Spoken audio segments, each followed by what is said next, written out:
Assalamualaikum warahmatullahi wabarakatuh. Kembali lagi dengan saya Om Udin.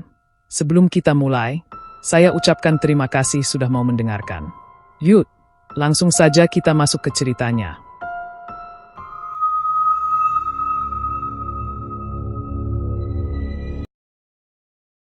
Cerita berawal, sebut saja namaku Indah.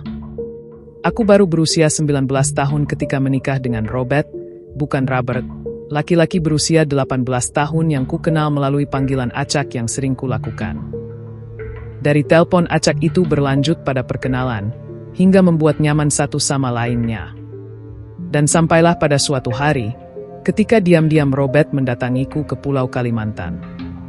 Aku yang tidak menyangka akan bertemu dengannya secepat itu tentu saja sangat terharu. Aku bahagia, senang. Entahlah perasaanku sangat berbunga-bunga kala itu. Hubungan kami berjalan dengan sangat baik dari waktu ke waktu. Dan tepat di bulan Desember 2012 Robert datang kembali menemuiku bersama dengan kedua orang tuanya. Ibunya sangat anggun dan cantik, ayahnya juga tampan, bertubuh tinggi tegap dengan otot kekar yang menambah gagah penampilan beliau. Mereka tidak hanya datang untuk bertamu, tetapi juga untuk melamarku. Aku senang mendengar keinginan kekasihku itu, dan kedua orang tuaku tentu saja menyetujuinya. Mereka menyerahkan semua keputusan padaku. Ya, aku tentu saja mau. Rencana lamaran besar-besaran pun sudah dirundingkan. Uang, jujuran, sebesar 200 juta rupiah sudah dipersiapkan. Dan dengan sangat cepat berita uang jujuranku yang sangat mahal itu pun menyebar ke seluruh desa. Ada yang mencibir keluargaku, dan ada juga yang memuji. Masih banyak lagi omongan-omongan orang yang sangat tidak pantas untuk kuceritakan di sini. Dan kalau andai waktu bisa diulang kembali, aku tidak ingin menikah dengan Robert. Namun sungguh sebuah penyesalan yang sangat terlambat untuk disesali, karena semuanya sudah terjadi. Singkat cerita, hanya 1 minggu setelah lamaran kami langsung menikah. Waktu yang lumayan singkat bagiku. Lalu setelah kami menikah, aku diboyong ke tempat asal suamiku, Robert. Pada awalnya hubungan kami sangat harmonis. Keakraban antara aku dan kedua mertuaku berjalan baik-baik saja.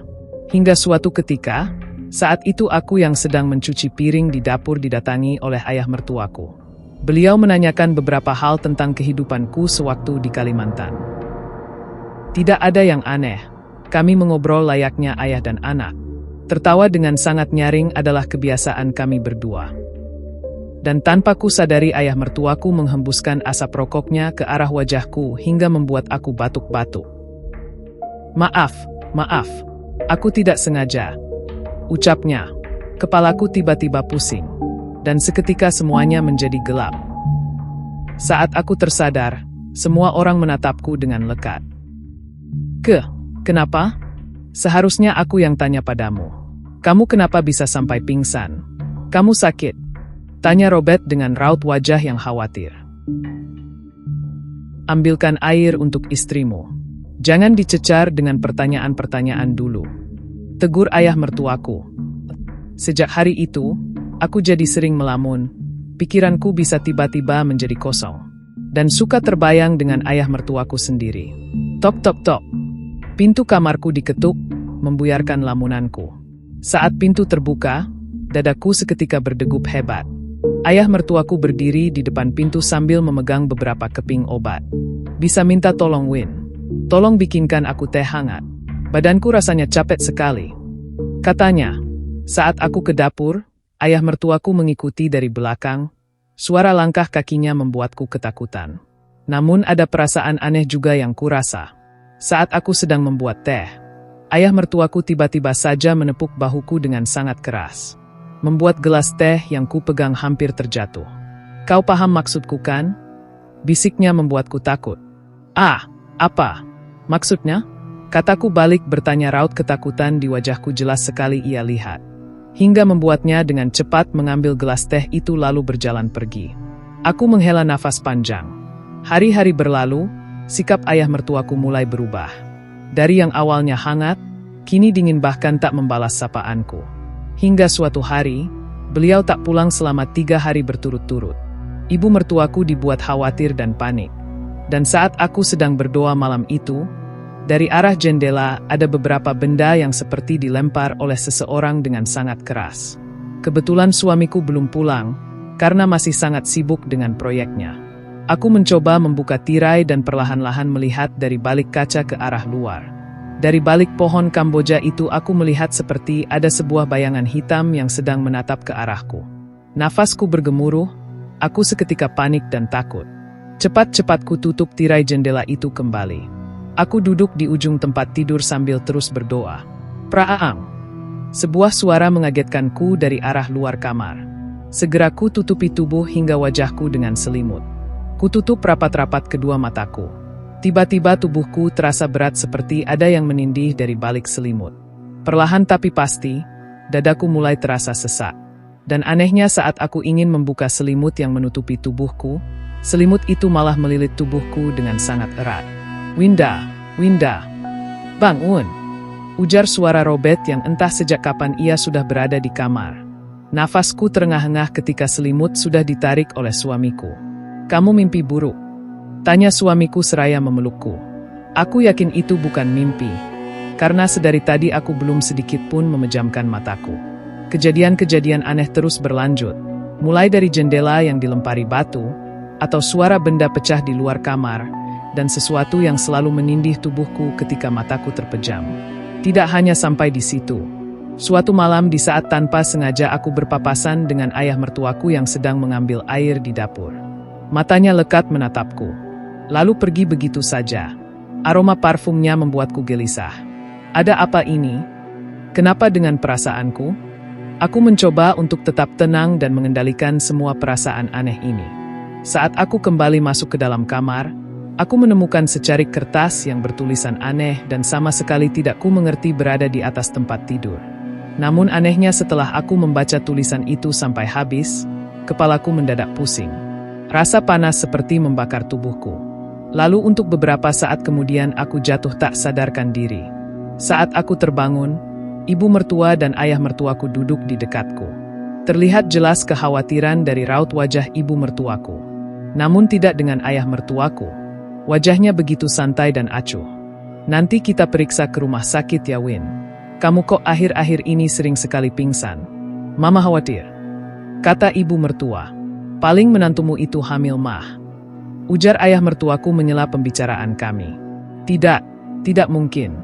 Bagaimana mungkin aku hamil sementara suamiku sangat jarang sekali di rumah? Batinku menolak perkataan ayah mertuaku. Oh ya. Aku sampai lupa. Ya sudah kalau begitu nanti kita cek ke dokter. Ujar ibu mertuaku dengan sangat antusias. Kamu istirahat ya nak, jangan banyak gerak. Karena kalau beneran hamil, nanti janin MU juga ikut capek. Saat mereka keluar dari kamarku, aku melihat senyuman aneh dari ayah mertuaku. Entah apa maksudnya. Yang pasti aku mulai takut dengannya. Hai Win. Sapa seorang wanita yang sedang lewat bersepeda di depan rumah. Hai Salsa adalah temanku sejak kali pertama aku ikut dengan suamiku. Dia juga orang Kalimantan, cuma berbeda daerah denganku. Orangnya ramah dan baik. Ikut jalan-jalan yuk Win. Ajaknya. Tapi, sudah. Jangan ragu-ragu yuk cepetan. Saat aku mau keluar pagar, ayah mertuaku yang ternyata sedari tadi memperhatikan aku langsung menghampiri. Mau kemana Win? Tanyanya. Mau jalan-jalan sebentar sama Salsa. Jawabku. Selamat pagi Om. Bolehkan Om aku ajak Winda jalan-jalan? Selamat pagi. Oh ya sudah. Kalau begitu. Hati-hati ya Win, jaga kandunganmu. Ujar ayah mertuaku yang seketika membuatku risih. Setelah jauh dari rumah, Salsa mulai mengajakku mengobrol. Kamu hamil Win? Beruntungnya kamu punya ayah mertua seganteng itu. Sudah ganteng baik lagi. Perhatian sama menantu. Gak kayak aku. Punya mertua galak banget. Dikit-dikit dimarahi. Potong Salsa cepat. Tapi aku merasa seperti ada yang aneh dari setiap gerak-gerik mertuaku. Apalagi tatapannya saat menatapku.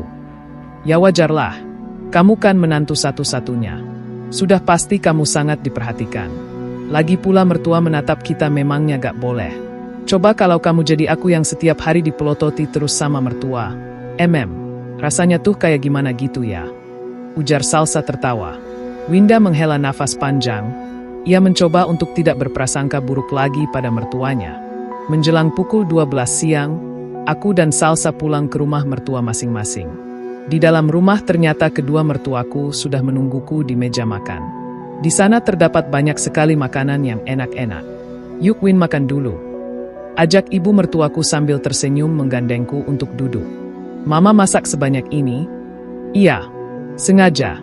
Spesial buat kamu. Katanya. Ayah mertuaku juga terlihat tersenyum. Tak bisa kupungkiri, kalau senyumnya memang begitu sangat manis. Ketampanannya seolah berlipat ganda ketika ia tersenyum. Mah, Robert kok gak pulang-pulangnya? Tanyaku. Astaga. Oh iya, Mama lupa. Tadi dia telpon. Katanya sedang sibuk, dia keluar kota Win. Mungkin minggu depan baru pulang. Aku sedikit lega mendengarnya. Saat kami sedang makan, tiba-tiba telepon berbunyi. Ibu mertuaku bergegas berjalan ke arah telepon dan sepertinya itu adalah telepon dari orang yang sangat penting. Maaf ya, kalian lanjutkan saja makannya. Mama mau ketemuan sama rekan bisnis. Muah, ujar ibu mertuaku seraya menciumku sepeninggal pergi ibu mertua. Aku dan ayah mertuaku makan sambil diam-diaman. Win, apa kamu ada merasakan sesuatu yang aneh? Tanya ayah mertua. Tiba-tiba aku mengerutkan keningku. Aneh seperti apa? Tanyaku. Ayah mertuaku tersenyum, lalu menggeleng. Setelah selesai makan, aku langsung masuk ke dalam kamar karena aku tak diperbolehkan mencuci piring kotor bekas makan tadi. Aku mengunci rapat-rapat pintu kamarku. Jujur, meskipun aku sudah berusaha untuk tidak berburuk sangka pada mertuaku, namun entah kenapa sulit sekali rasanya meyakinkan hal itu pada hati kecilku ini. Sampai malam hari, tak ada tanda-tanda kedatangan ibu mertuaku. Udara sangat dingin dikarenakan hujan yang sangat deras malam itu. Berkali-kali aku mencoba memejamkan mataku. Namun entah kenapa saat aku sudah menutup mataku, aku merasakan sebuah hembusan nafas yang sangat dekat dengan wajahku. Bau-bau aneh juga tercium di sekitar kamar. Bau bunga yang sangat harum memenuhi ruangan.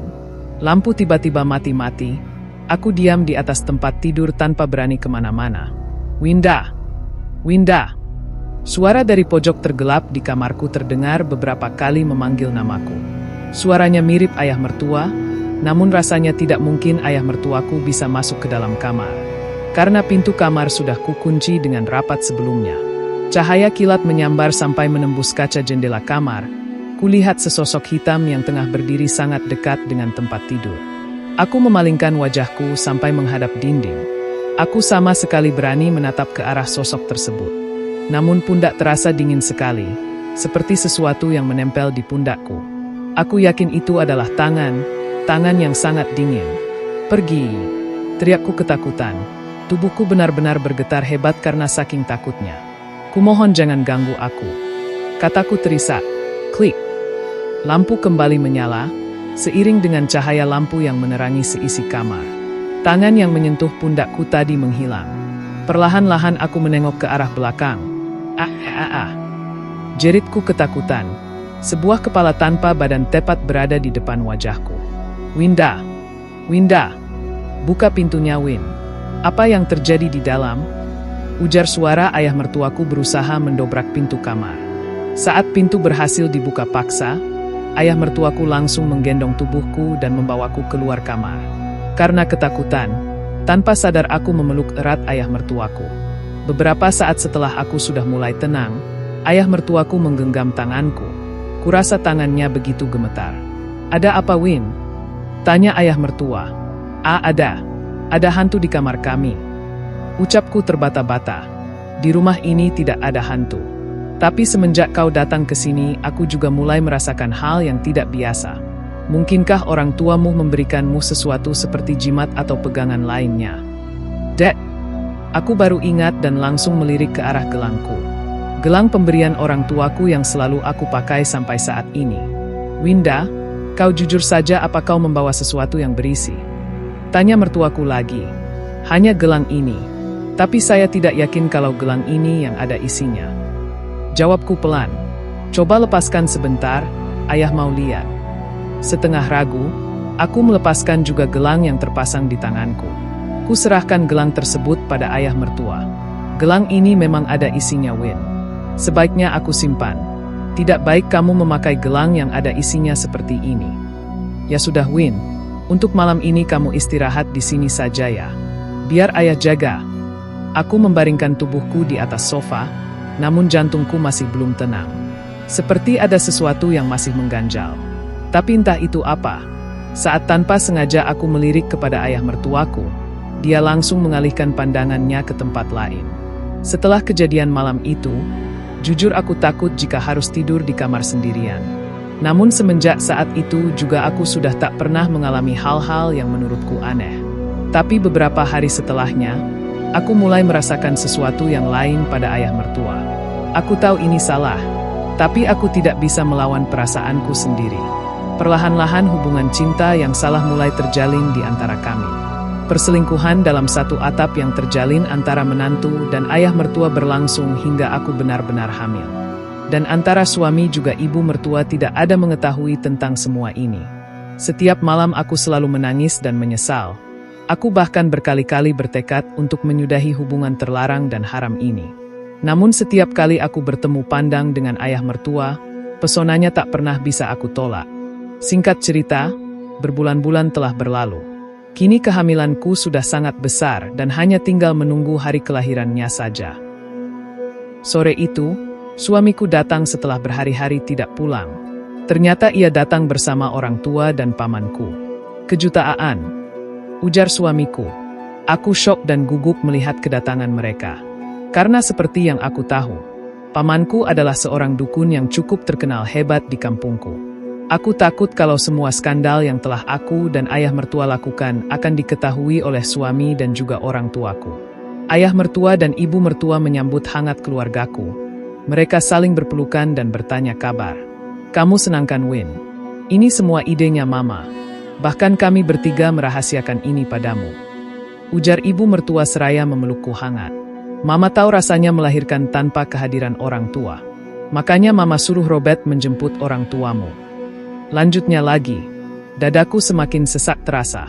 Aku kecewa pada diriku sendiri yang dengan tega mengkhianati suami dan ibu mertuaku. Aku berjalan tergesa ke arah kamar. Dan tidak lama setelah itu ayah mertua yang juga kekasih gelapku mengikutiku masuk ke dalam kamar. Ia berdalih untuk menenangkan aku pada orang-orang di bawah. Kenapa kau diam saja saat Mama menyuruh Robert menjemput orang tuaku? Kataku pelan. Apa alasanku melarangnya? Itu kan orang tuamu. Bagaimana bisa aku menentang kehendak istriku? Itu pamanku, dia orang pintar di desa. Aku takut kalau semua ini akan terbongkar. Isakku masih menahan agar suaraku tidak terdengar sampai bawah. Aku juga tidak menyangka kalau dia akan datang kemari. Makanya kau bersikaplah seperti biasa. Jangan menunjukkan apapun yang mencurigakan. Agar hubungan kita tetap aman. Bisiknya seraya memelukku. Aku terisak dalam pelukannya. Tiba-tiba pintu terbuka dan di luar sana sudah berdiri ibu mertua, Robert juga orang tua dan pamanku. Kenapa ya? Winda kenapa menangis sayang? Ujar ibu mertua tanpa curiga sedikit pun ikut masuk dan memelukku. Aku sangat terharu. Terima kasih banyak Mah, ya. Kataku dengan suara bergetar. Malam harinya saat suami dan orang tuaku juga mertuaku masih mengobrol di bawah, pamanku naik dan masuk ke dalam kamarku. Beliau duduk di ujung tempat tidurku. Kemana gelangmu, Nak? Tanyanya. Seketika aku gugup dan tak tahu harus menjawab apa. Diambil si itu kan? Kau tahu, dari gelang itu aku selalu memantaumu. Sosok yang kau lihat tanpa kepala itu aku. Aku selalu berusaha untuk melindungimu. Aku juga tahu kau sudah terkena pelet oleh si dia. Kau kena karena kau melepaskan gelang itu. Dosa besar untuk seorang perempuan yang sudah bersuami berselingkuh apalagi sampai menghasilkan anak. Apalagi yang terjadi sekarang ini bukan hanya sekedar perselingkuhan biasa. Kau melakukannya dengan ayah mertuamu sendiri. Ujar pamanku yang seketika membuatku malu, marah campur aduk jadi satu. Dia sama sekali tidak memeletku. Aku memang menyukainya. Kami melakukannya atas dasar suka sama suka. Jawabku dengan nada cukup tinggi. Tiba-tiba, pamanku menamparku, hingga membuatku pusing. Bekas tamparannya juga terasa sangat panas. Ia mengeluarkan sebuah botol kecil dari sakunya dan meminumkan paksa isi botol tersebut padaku. Aku menutup rapat-rapat mulutku. "Lihat mataku, Winda," bentak paman. Aku berusaha menutup mata dan mulutku rapat. Namun begitu mataku tertutup, sebuah wajah pucat dengan tatapan mengerikan nampak sangat jelas. Akhirnya setelah lumayan lama, isi dari botol itu masuk habis ke dalam mulutku.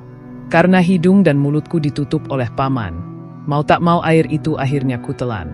Baru beberapa saat saja setelah meminum air tersebut, kepalaku mendadak panas, tulang punggungku terasa seperti dipatah-patah. Sangat sakit dan menyakitkan. Membuat aku mengerang-gerang dan menjerit kesakitan. "Ada apa ini?" ujar ayah mertuaku diikuti oleh suami, ibu mertua dan juga orang tuaku. Paman tak menjawab, ia tetap fokus padaku. Pada bagian punggungku, dari hidungku mengalir darah segar, mimisan itu tak berhenti meskipun sudah kusapu dengan selimut. Sementara punggungku masih sakit dan panas. Tiba-tiba bayi di perutku juga bereaksi. Perutku terasa mau pecah saat bayiku menendang-nendang dengan sangat keras. Teriakanku semakin nyaring. Rasa sakit itu rasanya tak mampu lagi kutahan. Seseorang melepaskan celanaku dan menggantinya dengan selimut. Ternyata bayiku akan segera lahir. Orang-orang di ruangan itu menatapku dengan tatapan panik dan khawatir. Suamiku juga tidak terlihat berada di kamar ini. Semuanya terjadi begitu cepat. Aku tidak ingat detail waktu proses lahiran yang sangat menyakitkan itu terjadi. Namun yang pasti, saat bayi tersebut lahir, rasanya plong, dan semua sakit yang tadi aku rasakan hilang bersama kelahiran anakku. Namun sayang keadaan bayi itu sangat mengkhawatirkan. Sebagian tubuhnya berwarna biru seperti lebam, dan bagian tengkoraknya juga menonjol di beberapa bagian. Anakku itu meninggal beberapa saat setelah dilahirkan. "Braa, bangsat! Kau membunuhku, anakku!" teriak ayah mertua lalu menghajar paman. Perkelahian di antara keduanya tak dapat didilerai lagi. Sampai pada saat keduanya sudah terluka barulah Robert datang bersama dokter dan beberapa perawat. Robert bingung dengan perkelahian antara pamanku dan ayahnya. Ia mencoba melerai namun tanpa sengaja Robert terkena tusukan oleh ayahnya sendiri. Keris kecil yang selalu ayah mertuaku bawa itu kini memakan korban. "Robert, isakku." Kulihat ibu mertuaku menangis terseduh-seduh di dekat tubuh Robert yang terluka. Ia marah, sangat-sangat marah pada suaminya. "Aku tahu kau sedih kehilangan cucu kita. Tapi ini semua sudah kehendak Tuhan. Tidak ada yang bisa kamu salahkan atas semua itu," bentak ibu mertua. Ayah mertuaku juga terlihat menangis di samping tubuh Robert. "Ah, aku tidak apa-apa," ucap Robert menahan sakit. Pamanku terduduk bersandar di dinding. Ia tak menyangka kalau semuanya akan seperti ini. Saat tubuh Robert dibawa keluar rumah untuk diantar ke rumah sakit, pamanku membisikkan sesuatu padaku. Anak itu sebaiknya tidak pernah dilahirkan. Lebih baik dia mati sekarang daripada hidup hanya untuk menanggung malu dan terjebak dalam sebuah lingkaran dosa tak berujung yang kalian perbuat. Aku menangis terisak. Aku sangat menyesali semua perbuatanku yang sangat hina. Tak henti-hentinya aku mengutuk diriku sendiri. Aku sangat menyesal. Seminggu telah berlalu, namun Robert masih dirawat di rumah sakit karena luka tusukan itu lumayan dalam. "Winda, kisahmu sudah berakhir di sini. Kau harus pulang bersama kami. Relakan Robert. Ia pantas hidup bahagia dengan perempuan yang tulus dan setia padanya. Kehadiranmu di sini hanya menciptakan kerusakan dan masalah," ujar ibuku. Saat kami akan pulang, aku jujur mengatakan semuanya pada ibu mertua. Ia sangat terpukul dengan perbuatanku. Ia tak mau menyambut tanganku, bahkan ia membuang muka padaku. Ia seperti sangat jijik melihatku. Di perjalanan pulang, aku hanya bisa menangis dan menangis. Aku terjatuh dalam lubang kesedihan yang pernah kuciptakan. Lubang kesedihannya sangat dalam dan dingin hingga tak sedikit pun cahaya semangat kehidupan mau menembus ke dalam. Hari-hariku lewati dengan penuh kesedihan. Air mata adalah teman dalam penderitaan tak berujung ini. Bahkan pernah beberapa kali terbersit dalam benakku untuk melakukan bunuh diri. Tapi aku tahu, jika itu kulakukan aku hanya akan menambah masalah lagi. Hingga suatu hari, pamanku menjodohkan aku dengan seorang duda bernama Pontik. Ia siap menerima semua kesalahan yang pernah ku perbuat di masa laluku. Pernikahan adat sederhana dilangsungkan saat kami benar-benar sudah merasa cocok satu sama lain. Namun menjelang 2 tahun perkawinan kami, Robert kembali datang ke kampungku. Ia mengatakan kalau ibu dan ayahnya sudah meninggal 1 tahun yang lalu. Ayahnya meninggal terjatuh dari balkon saat malam hari. Ia ditemukan sudah dalam keadaan tak bernyawa. Apa mungkin ini ulah paman? Batinku. Lalu ibunya meninggal karena bunuh diri di dalam kamar mandi. Tak ada yang tahu penyebab ibunya bunuh diri, bahkan Robert sekalipun. Ibumu tidak cerita? Tanyaku pelan, berusaha menahan air mata yang akan segera keluar. Cerita? Cerita apa? Jujur aku sangat terpukul karena kau pergi waktu itu, Win. Aku masih sangat menyayangimu. Orang tuaku bahkan tidak menceritakan penyebab kepergianmu. Setelah mendengar perkataan Robert, kini aku tak dapat lagi membendung air mataku. Aku menangis sesenggukan. Ingin rasanya aku memeluk laki-laki yang ada di hadapanku ini. Namun sekarang aku harus setia dan menjaga perasaan suamiku, Pontik. Semoga kau bahagia ya, Win. Jangan lupakan aku. Kapanpun kau mau kembali, aku selalu siap menerimamu. Ucap Robert sebelum pergi. Tok tok tok. Kriet. Apa paman yang membunuh orang tua Robert? Tanyaku emosi. Kau bodoh atau bagaimana? Laki-laki yang kau sebut mertua itu sudah menghancurkan kamu, menghancurkan masa depanmu. Apa dia masih pantas hidup di dunia ini setelah apa yang dia lakukan? Kau begitu bunuh Winda juga. Karena Winda juga tidak pantas hidup di dunia ini. Cukup, Win. Kau kira paman melakukan ini untuk siapa? Sekarang lebih baik kau pulang dan urus suamimu. Masa depan lebih penting dan jangan pernah menengok pada masa lalu.